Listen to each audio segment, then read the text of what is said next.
Bali ito po yung sewing machine po natin na heavy duty. Napakaganda po nito mga boss madam dahil madali lang po siya gamitin. Bali ito pong makina po natin, foot pedal po siya. Yung bilis po ng takbo po ng ating sewing machine sa pag-aapak lang po natin.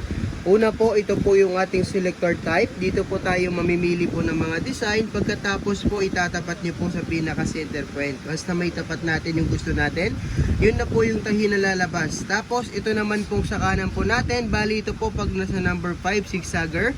Pag nasa number 0, straight lang po siya. Ito naman po, bali ito naman po yung tinatawag na distance. Pag gusto nyo po ng mas madalang number 4, mas pino po, mas low number po siya, mas pino. Tapos ito po yung reverse, yung tinatawag na backstage. Ito naman po yung tinatawag na tension adjustment. Ibig sabihin po ito, pag pangitan tahi sa ilalim po, dito tayo nag-a-adjust. Pag nag-a-adjust po tayo, papunta po sa palaki number. Try po natin siya mga boss madam para po makita natin. Halimbawa po, ang kukunin po natin na tahi straight po siya. Ilalagay lang po natin ito sa number 0. Tapos ito po yung distance, number 4. Napakan po natin yung foot pedal po natin. Reverse, backstage, long press po natin. Ayan po yung ating straight sewing po. Makita nyo po, napakaganda po. Ayan. Pag gusto nyo po ng zigzagger, napakadali lang. Ilalagay po natin sa number 5. Tapos, ito naman po yung distance. Pag gusto nyo po ng pino, lalagay po natin sa low number. Ayan po yung ating tahi. Makita nyo po mga boss madam, napakaganda po. Ayan. Sobrang linis po ng tahi po ng ating sewing machine. Pag halimbawa po, lahat po ng tahi is gusto natin kunin, lagi po natin itong ilalagay sa number 5. Kasi once na ito po sa number 0, tapos nagsilik po kayo ng mga ibang design, straight pa din po ang lalabas dahil nasa number 0 po yung pinaka dito po natin. Kaya kailangan po ito po isilalagay po natin sa number 5. Kung mapapansin po natin, merong 1, 2, 3, 4, 5, 1, 2, 3, 4. Ibig sabihin po niyan, yan po yung lapat. Pero mas maganda po number 5 para po mas malapat. Tulad po nito, garterize po yung gusto natin. Lalagay po natin, tatapat na lang natin. Tapos ito naman po yung distance. Pinuwan po natin para po mas maganda po yung labas. Napakaganda po ito pong ating sewing machine po dahil napakadali na po siya gamitin. Makita nyo naman po mga boss madam yung performance. Napakaganda po. Pag halimbawa naman po, ang kukunin naman po natin, ito pong kulay green. Para po mas maganda po itong kulay green po na design, ilalagay po natin sa number 4. Para po mas madalang po siya. Tulad po nito, pang-aging. Pag ang gagamitin po natin mga boss madam, yung pang-aging overlock, napakadali lang. Ito po, tatanggalin lang po natin. Ito pong pinaka-universal po natin. I-push lang po natin yan. Pag na-push natin, ilalagay po natin yung pang-aging overlock po natin. Ito po. Ang pagkakabit po niyan, isintro po natin. Pag na-isintro po natin siya, tapos baba lang po natin. Ayan. Tapos, tatapat lang po natin yung pang-aging overlock po natin mga boss madam. Ayan. Once na may tapat po natin yan, makita nyo po, try po natin siya para po makita po natin. Mapapansin po natin, gilid na gilid po siya dahil yan po yung pang-aging po natin. Kailangan po yung dalawang thread natin, lalagay lang po natin sa likod ng foot. Ayan. Subukan po natin dito po sa pang-aging.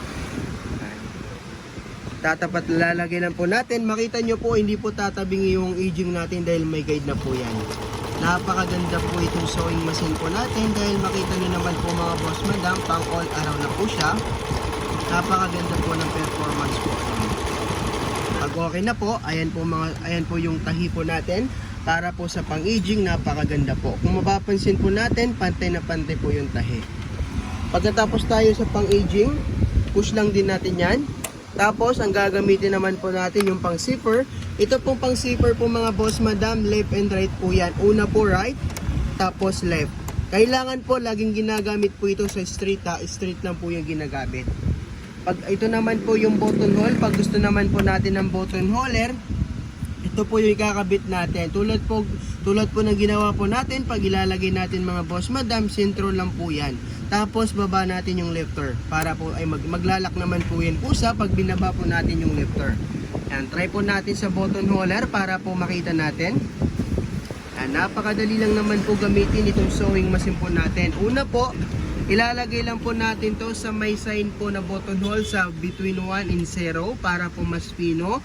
Pero yung distance po nakadepende sa atin dahil nasa atin lang naman po yung pag-adjust po ng distance. Ayan, tulad po niyan, number 1. Pagkatapos, number 2. And number 3. Napakaganda po itong sewing machine natin dahil may button holder na po siya. Tapos number 4, ayan. Ayan po yung button holder po natin. Kung mapapansin po natin, mas malalayo po siya. Pwede po nating i-adjust po sa mas pino. Basta po dito lang po tayo nag-a-adjust. Huwag lang po natin ilalagay sa number 0 dahil hindi na po yan tatakbo. Pag halimbawa naman po, lalagyan naman po natin yung universal po natin. Push lang natin yan, tapos kakabit natin yung universal. Pag maglalagay naman po kayo ng thread, napakadali lang. Dito po natin ilalagay po yung thread po natin. Pagkatapos po, ipasok lang natin dito. Yan, dito lang po, papasok natin dito, number 1. Tapos, dito naman po natin siya dadaan, number 2, ayan. Number 3 naman po, dito naman po sa tension. U-turn lang po natin dito, tulad po niyan mga boss madam, ayan. Dadaan lang po natin sa may tension. Kailangan po nakaangat po yung nipper natin para po bumuka po yung tension at saka pumasok po yung thread natin. And dito naman po natin sisasabit. Ang pagsabit nanggagaling sa right side, ang labas po dito po sa left side po. And dire-diretso po siya sa baba. Yan. Bali ang pagsuot naman po ng sinulit sa may karayom, paarap naman po siya ang labas sa likod. And once naman po na naubusan naman po tayo ng sinulit po sa may bobbin case, ito pong extension tatanggalin natin. Paano natin ito matanggal? Ilay natin papunta sa left side po mga boss madam, tulad po nyan. Tapos tatanggalin natin yung bobbin case. And dito naman po tayo magre-refill. Ilalagay po natin dito yung empty natin na bobbin. Tapos tulak natin pa kanan.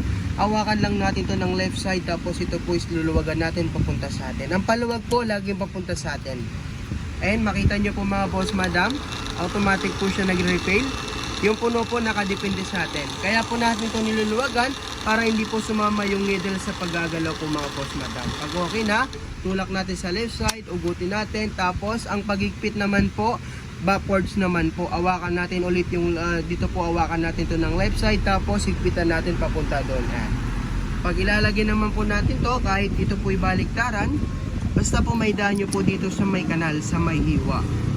Pag-i-line po natin sobrang smooth. Tapos ilalagay na lang natin. And kukunin nyo po yung sinulad, iikutin nyo po ito ng papunta sa atin. Isa, dalawa. Kailangan po ma-pick up po natin yung thread sa ilalim. Tapos yung dalawang thread, ilalagay natin sa likod. Hindi lang po sa likod po, ipapasok natin sa loob po ng put. Tapos ilalagay natin sa likod, i-close na lang natin. Ilagay natin yung extension table, mananahi na po tayo.